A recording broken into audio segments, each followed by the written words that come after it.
Hola a todos, ¿cómo están? Seguimos acá con un poquito más de aplicaciones de las derivadas. En este caso vamos a ver para qué me sirve en el mundo de los máximos y los mínimos relativos, ¿sí? Por las dudas no nos metemos con los absolutos porque esos tienen otra connotación, ¿sí?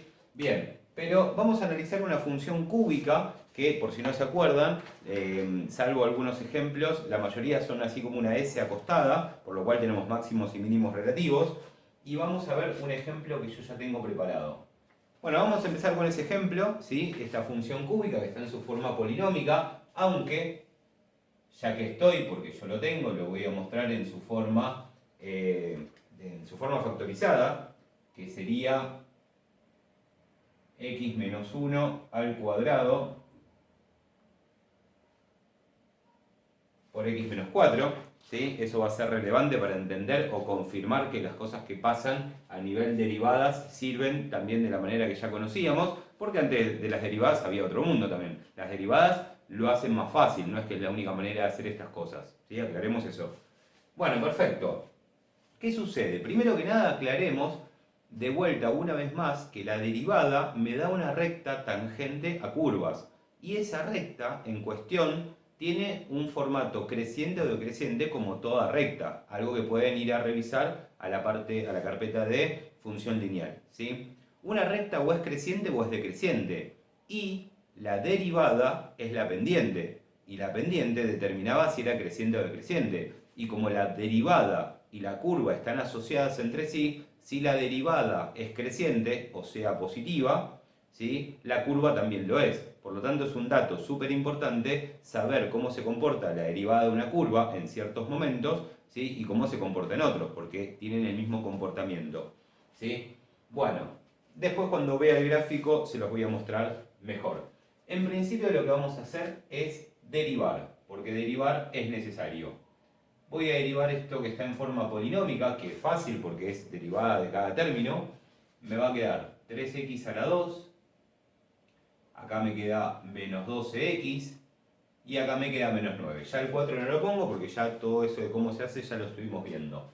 Bueno, esta es la derivada, de acuerdo, esa es la derivada. Pero yo ¿qué necesito? Necesito averiguar los ceros, ¿sí? Es un polinomio de grado 2 o una cuadrática, necesito averiguar los ceros. Así que voy a hacer f' de x es igual a, de casualidad puedo sacar factor común 3, x cuadrado menos 4x más 3, y a esto le voy a aplicar la resolvente y me va a dar que x1 es igual a 1 y que x2 es igual a 3. ¿Sí? Fíjense que acá las raíces son 1 con multiplicidad 2 y 4. Por eso me servía el formato factorizado. De casualidad se repite el 1, pero no quiere decir que se tenga que repetir siempre. Fíjense que el 4 y el 3 no se repiten, y de hecho el 1 tiene multiplicidad 2, o sea, no se repiten porque de hecho allá debería haber 3 raíces y acá debería haber solamente 2. ¿Sí? La derivada también le baja un grado a las polinómicas. ¿Ok? Bien, pero ¿para qué me sirve esto? Bueno, voy a ir a ese grafiquito explicativo y después lo hacemos mejor.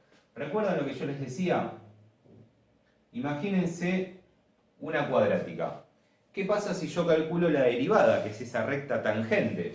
Bueno, si yo calculo la recta tangente acá, ¿sí? Imagínense que es tangente.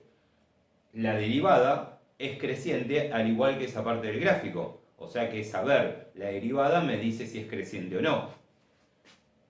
Si lo calculo acá, me dice que es decreciente. Fantástico. Pero la clave está acá, gente. Ahí, en este punto. La derivada, cuando es horizontal, como una función lineal, tiene m igual a 0. Quiere decir que la derivada vale 0. Bien, y nosotros, cuando tenemos la función derivada, que es esta o esta, ¿sí? Tenemos todas estas tangentes posibles. ¿De acuerdo? Entonces, yo me voy a enfocar en las que me dan 0. Por eso estoy buscando los ceros como si fuese una función común, aunque sea la derivada, porque estoy buscando las horizontales. ¿Qué me indican las derivadas horizontales? Los máximos o los mínimos en el caso de que esté abajo. Es por eso que lo hacemos de esta manera. Ahora seguimos con la parte mecánica. Bueno, perfecto. Entonces, ¿qué hacemos ahora? Hacemos una especie de cuadro tipo Bolzano, ¿sí? En el cual vamos a poner, nosotros, ¿qué es lo que tenemos? Tenemos los ceros, ¿sí? Vamos a poner X, pero vamos a enfocarnos en los X de acá. ¿Qué tenemos acá? De menos infinito a 1, 1, de 1 a 3, 3, y de 3 a más infinito. ¿De acuerdo? ¿Y qué voy a poner acá? La derivada. ¿Sí? La derivada, cuando x vale 1, ¿qué me da según esto? 0. Y la derivada cuando vale 3, ¿qué me da? Esto. Perfecto. Pero ¿qué me da cuando estoy acá? ¿Me da positivo o negativo? Bueno, entonces ¿qué me da? Reemplazo por un valor de acá, por ejemplo el 0, y reemplazo acá porque es más fácil, ¿no? Acá, 0, esto me da 0, esto me da menos 0 y esto me da 3. Por lo tanto me da positivo, positivo. Entonces acá me da positivo. Quiere decir que esta parte del gráfico es creciente porque la derivada es positiva. ¿Sí? Bien. Entonces, ¿qué tenemos en la segunda parte? Acá, de 1 a 3, reemplazo por 2. Esto me da 4, esto me da menos 8 y esto me da 3. 4 más 3, 7, menos 8, menos 1. O sea que esto me da negativo. ¿Qué quiere decir? Que ahora va a decrecer. ¿Sí? Fantástico. Y en esta parte, ¿qué tenemos acá? Vamos a elegir el valor 4. Esto me da 16, esto me da menos 16, pero esto sigue siendo 3. O sea que me da 3 positivo. Fantástico. Entonces, ¿qué quiere decir? Que acá la función está creciendo, pero llega a una derivada 0, o sea, llega a un tope, porque después empieza a bajar otra vez. ¿Lo ven? Entonces, si está subiendo y después baja, es porque a esta altura tenemos un máximo. Y ahora está bajando, llega a una derivada 0, a una línea horizontal, pero empieza a subir, empieza a crecer. Por lo tanto, a esta altura tenemos un mínimo, porque primero baja y después está subiendo. ¿Lo ven? Bueno, gracias a esto, y sin hacer ningún gráfico, yo podría informar mi conjunto de crecimiento y decrecimiento, ¿sí? Y mis máximos y mis mínimos. Cosa que yo hacía con la positividad y la negatividad con Bolzano. ¿Ven? Es como lo mismo, pero a un nivel más arriba para obtener otra cosa. Entonces, ¿cuál sería? Si yo tengo mi crecimiento, C hacia arriba, sería acá y acá. Quiere decir que yo tengo de menos infinito a 1, unión de 3 a más infinito. Lo obtuve gracias a la derivada, porque fíjense que todo esto lo trabajé con la derivada. Y mi conjunto de decrecimiento es, perdón, esto lo vimos con la y, si no me equivoco, bueno, es lo mismo, conjunto o intervalo va de 1 a 3. Y tengo mi máximo en, ojo, mi máximo está en x igual a 1, de la derivada y de la función. Pero el tema es que el máximo es un punto, y el punto tiene coordenadas x, y. ¿Dónde le averiguo la coordenada y a cada uno de estos puntos? Se los averiguo en la función original. ¿Por qué? Porque la derivada es otra función, no es la que yo estoy analizando. Por lo tanto, voy a ir con estos dos valores, 1 y 3, a la función original, ¿sí? Voy a traer estos dos, por ejemplo, acá, con la función original, que ya que estoy voy a usar la forma factorizada porque me es más fácil, y voy a calcular f de 1, que me da, ¿cuánto me da? Voy a usar los dos colores. Me da 1 menos 1 al cuadrado 1 menos 4.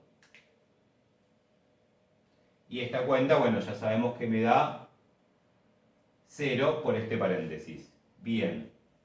Y ahora calculamos f de 3, que es 3 menos 1 al cuadrado, 3 menos 4. ¿Cuánto me da esta cuenta? Esto me da 2 al cuadrado 4 y esto me da menos 1, o sea, menos 4. ¿Qué quiere decir? El 1 va con este, con el máximo. Quiere decir que mi máximo está en el punto 1, 0. 1, punto y coma 0. Es un máximo relativo, ¿sí? Y mi mínimo está en el punto 3, punto y coma, menos 4. Bueno, entonces si yo asocio esta información con lo que yo ya sabía de los gráficos antes de las derivadas, voy a poder hacer mi gráfico mucho más preciso y confirmar lo que acabo de averiguar de paso. Por ejemplo, ¿se acuerdan que nuestros gráficos de polinómicas los hacíamos aproximados? Fíjense ahora, con esto tengo las raíces. Tengo el 1 como raíz y tengo el 4 como raíz. 2, 3, 4. Fantástico. Lo voy a hacer en rojo así queda más lindo el gráfico. ¿Qué más? Gracias a esto tenemos la ordenada del origen, menos 4. Vamos a hacerlo menos 1, menos 2, menos 3, menos 4. Con una escala un poquito diferente para que me entre cómodo. Tenemos acá mi ordenada del origen. ¿Sí? Nosotros graficábamos así y hacíamos las curvas aproximadas. ¿Se acuerdan de eso? Bien, pero ahora tenemos nuestro máximo y nuestro mínimo. El 1, 0, bueno, coincide con ese punto. A veces pasa. Y el 3 menos 4 sería acá y acá. De casualidad coincide con la ordenada del origen, ¿eh? No lo tomen como regla general. Bueno, y nosotros sabemos que hasta 1 crece, después baja, llega a su máximo y vuelve a subir, llega a su mínimo, perdón, y vuelve a subir. Por lo tanto, mi gráfico, para satisfacer a todo, tendría que hacer este camino. Sube, encuentra el máximo, y acá tiene que encontrar el mínimo, de tal manera que vuelve a subir y ya no se detiene más. Nuestro gráfico deja de ser aproximado para ser más exacto porque le agregamos ahora, gracias a las derivadas, los mínimos y los máximos exactos relativos. Cosa que antes lo hacíamos, por ejemplo, a ojo. ¿Sí? Bueno, gente, espero que les haya gustado, que les haya entusiasmado un poquito más el hecho de para qué se usa todo esto nuevo que estamos aprendiendo. Y bueno, nada, espero haberlo explicado de la mejor manera posible. Les mando un abrazo grande y nos vemos en las próximas aplicaciones que haya de derivada o de integrales.